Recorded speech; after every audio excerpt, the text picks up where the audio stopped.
Hello YouTube, it's Lion here with Hobbies of Man once again, and today we're going to be doing another light novel review. Today we're going to be reviewing Solo Leveling Volume 4, it's going to be a good video. Hopefully my voice doesn't sound too rough. I am, at the tail end of my COVID journey.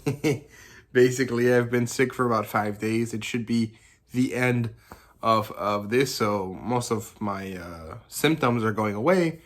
So my voice should sound better. I hope it does.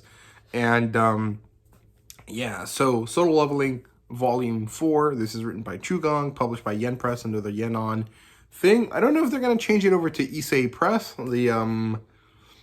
the Korean specific publisher that they have under their name. I don't think so. I think Yenon, this is going to stay under Yenon because it is still a light novel. Issei Press doesn't seem to be light novel. It seems to only be manga, so I don't know. I'm not too sure about that. Doesn't really matter either. In terms of the demographic, I'm unsure. Again, I still don't know what it is. I would definitely say it's definitely a YA at least. And the genres are action and gamelit, like always. It does not currently have an adaptation, although there has been rumors that it might get one, which would be really interesting, like an anime adaptation. I would really hope for it to be picked up by an actual Japanese group that is quite good at animation, because I think that a lot of the great stuff about Solo Leveling is the action scenes, and if that really isn't conveyed well, it's not going to be great. I really don't want it to be another God of High School type situation. I would really enjoy something a little bit more exciting. Maybe not like Ufotable or like Mappa or anything like that. But something at least middling would be quite good. Of course, this has a manga adaptation. The 4th volume came out a while ago, and I think the 5th one is going to come out here soon. So the premise of this specific volume is that we're basically finally following the Japan-Korea mission to Jeju Island, where they're going to go fight these ants that escaped from this S-rank gate. And we follow through with that storyline. And then we get to see the mission, the fallout of it, and then the ongoing development of Jinwoo's guild after the mission, ends, I guess. And it's pretty good. So let's talk about the plotline here.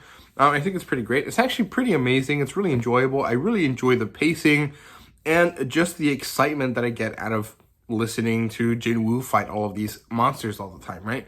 It's just a lot of cool stuff. It has a really nice, easy to understand, vocabulary. It doesn't really bother in being flowery. It doesn't really have a lot of this kind of setbacks that I would say more traditional fantasy, like you guys can see back there, has. And I find that to be really enjoyable as someone that reads a lot of that stuff.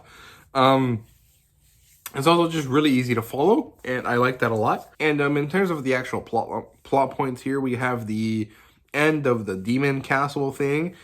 He finally manages to beat the big bad guys. I don't really remember how things went about last time. It's been a long time since I read the volume. So I can't remember what happened to the girl that was with him, the demon girl that was with him.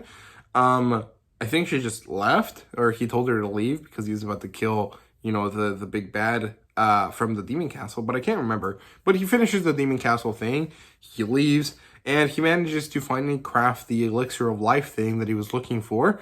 And so he goes to save his mother, and then we get to see the Japan-Korea attack on Jeju Island, which is interesting. There's a lot of preparations for it, and there's a lot of political backstabbing done on the Japanese side to the Koreans.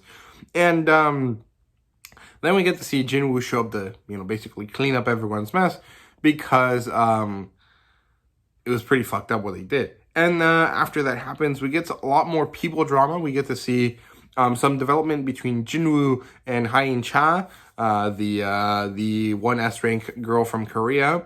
Then we also get to see some more development between Jinwoo and some American hunters, which I think is cool. And we get to see a little bit of development between Jinwoo and some Japanese hunters as well. And overall, a lot of it is really interesting. I really, really enjoy it. Chugong, and at least the translation of Chugong's work, happens to have a really good way of just managing to be enjoyable and exciting without really bogging down itself too much, and I like that quite a lot. It's not the best written thing ever, but it's just really enjoyable. So yeah, in terms of characters, we continue to have Jinwoo, who sees a lot of growth, and he actually feels nicer now than he did earlier because, you know, remember that Jinwoo starts off as a very sad kind of character. Then he gains power. This power turns him into a very angry person because, you know, he just wants more. He wants to be better. He has this insane desire to grow. And through this growth, he becomes kind of an edgy character because all of the difficulties that he had experienced before come to the forefront as he manages to become stronger. And now that he has gotten so strong that he's basically unstoppable by any of the other hunters, and he finally manages to save his mother, which is the one reason why he was, you know, busy with being a hunter. He manages to grow out of that. He feels a lot nicer. He feels a lot like a normal, more realistic, kind of well-balanced person. I like that a lot. I think it's cool. Then we have this lady called Norma Selnos, who is an American, and she happens to have a very powerful ability. She has this ability to unlock the potential of hunters. So she functionally is the same as a reawakened being, but she can do it a few times. And we don't really understand how her powers work. We just know that she has a very visceral reaction to Jinwoo when she is given the chance to work with him to do it. And of course, this is because Jinwoo can already level up. He already has this ability in and of itself for him, right? So, I don't know. It's really interesting. I really like the addition of this character. And I think it's cool. Then we have Jinwoo's mom. I can't remember her name. It's a really long name, and it's very difficult to pronounce, at least for me. I don't know. And so I'm not really going to try. I can't remember her name anyways. But she's a very nice woman. She's a very gentle soul, and I really like that. She contrasts with Jinwoo a lot, and so she allows Jinwoo to open up again. And I really liked it a lot. I thought it was really, really well done. And other than that, there really isn't too much else in terms of character development. I mean, I guess we do get to develop Hyun-Cha, Hyun-Cha, her character a lot. But it's all very related to Jinwoo. It doesn't really feel like it's her individual kind of character. It's also something that we kind of understood to be the case since she was introduced, since she does have this very interesting, not attraction, but kind of like magnetism towards Jinwoo, so it's kind of interesting. In terms of world building, I think it's interesting. There's a lot of politics with Japan and Korea, and then there's also these other politics that are involved with the U.S. because, very similar to the U.S. now, the U.S. in this solo leveling world wants to have as many basically superpower weapons as possible, and S-rank hunters are basically superpower weapons, right? They're basically human weapons of mass destruction, and so the U.S. tries to poach as many of them as possible and bring them over to them, right? And we get to see this recruitment process started on Jinwoo, and it's a really, really interesting kind of bit of politics there that I think is really cool. It adds a lot of realism to the world, which is really interesting because it's a very unrealistic world, so I think that's cool. You know, we get to continue the mystery of Jinwoo's father, which I had only recently remembered because I read the 4th volume of the manga adaptation, and it helped me remember what the heck was going on.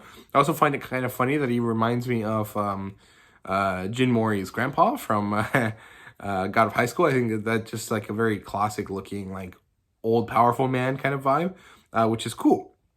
And we get to develop these bad guys that seem to be able to have portals the same way that Jinwoo and, of course, all of the monsters seem to be able to have, which is really, really interesting. They're using these powers, these portal powers to hunt people, as far as we can tell. It isn't really clear what they're doing, but it's really, really interesting. I'm really looking forward to seeing how that goes on.